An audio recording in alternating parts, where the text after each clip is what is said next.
Hello guys, ഇന്ന് ഞായറാഴ്ച ദിവസമായതുകൊണ്ട് തന്നെ 2 മുണ്ണകൾ എൻ്റെ രാവിലെ എൻ്റെ വീട്ടിൽ നിന്ന് അറ്റൻഡൻസ് ഇട്ടിട്ടുണ്ട്. ഇന്ന് അമ്മമാർ എന്നെ വിളിച്ചുകൊണ്ട് എവിടെ പോകുന്നറിയോ? ചെറിയൊരു പരിപാടിയാണ്.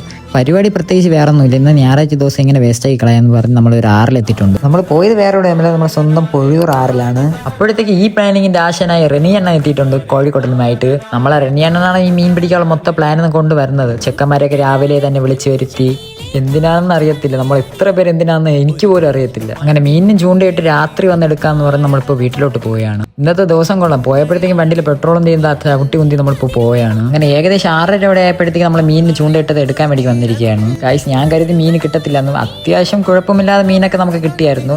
നമുക്ക് ഏകദേശം ഇത്ര മീൻ നമുക്ക് കിട്ടിയിട്ടുണ്ടായിരുന്നു. ഗൈസ്, നിങ്ങൾ കരുതി ഇത് കഴിഞ്ഞില്ല, ഇനിയാണ് തുടങ്ങുന്നത്. നമ്മളെ വീണ്ടും കൊഴുത്ത് വീണ്ടും ഇടാൻ പോവുകയാണ് നാളെ രാവിലത്തേക്ക്.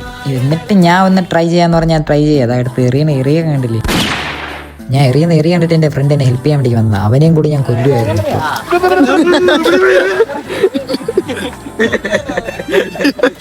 അങ്ങനെ ചൂണ്ടയിട്ട് നിൽക്കുന്ന നിൽപ്പ് കണ്ടില്ലേ, വേൾഡ് കപ്പ് അടിച്ചിട്ട് നിൽക്കുന്ന നിൽപ്പ് പോലെയാണ്. അങ്ങനെ പോകുന്ന വഴിക്ക് അതായി ചെറിയ ആശന കണ്ട. ഈ ആശന എൻ്റെ ഫ്രണ്ട് വിട്ടിട്ടില്ല, അവൻ്റെ കൂടെയും കിടന്ന് ഫൈറ്റ് ചെയ്യിപ്പോൾ. അങ്ങനെ എല്ലാ പരിപാടിയും കഴിഞ്ഞ് വീട്ടിലോട്ട് പോകുന്ന പോക്ക. രാവിലെ തന്നെ ആശാമാർ എന്നെ ഫോൺ വിളിച്ച് ഉറക്കം കളഞ്ഞ് എന്നെ കൊണ്ടുപോയാണ് മീൻ പിടിക്കാൻ വേണ്ടിക്ക്. രാവിലെ ഉറക്കം കളഞ്ഞ് വന്ന് ഒന്നും കിട്ടില്ല എന്ന് വിചാരിച്ചു വന്നതാ. പക്ഷെ നമുക്കൊന്ന് കിട്ടി ഗൈസ്, ഫസ്റ്റത്തെ ഒന്ന് കിട്ടി. അതേ ഗൈസ്, ഈ മീനിനെ നിങ്ങളെ നാട്ടിൽ എന്താ പറയാന്ന് പറയും? നമ്മളെ നാട്ടിൽ ഇതിനെ കുറുക്കിലാങ്ക് എന്നാ പറയാ. രാവിലെ തന്നെ വന്നതിന് ഒരു നഷ്ടവും ഇല്ല. ആവശ്യത്തിന് കൂടുതൽ മീൻ നമുക്ക് കിട്ടിയായിരുന്നു.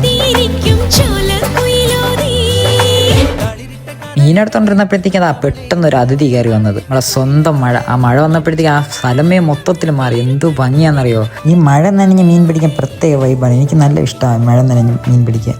കാരണം മഴ നനഞ്ഞ് മീൻ പിടിച്ച് കഴിഞ്ഞ് നമ്മൾ വീട്ടിലോട്ട് പോകുന്ന പോക്കായി പോകുന്നത്. മഴ നനഞ്ഞുകൊണ്ട് ഇന്നത്തെ കുളി കഴിഞ്ഞ സമാനത്തിൽ വീട്ടിലോട്ട് പോയി. അപ്പോൾ അടുത്ത വ്ളോഗിൽ കാണാം. Okay, by.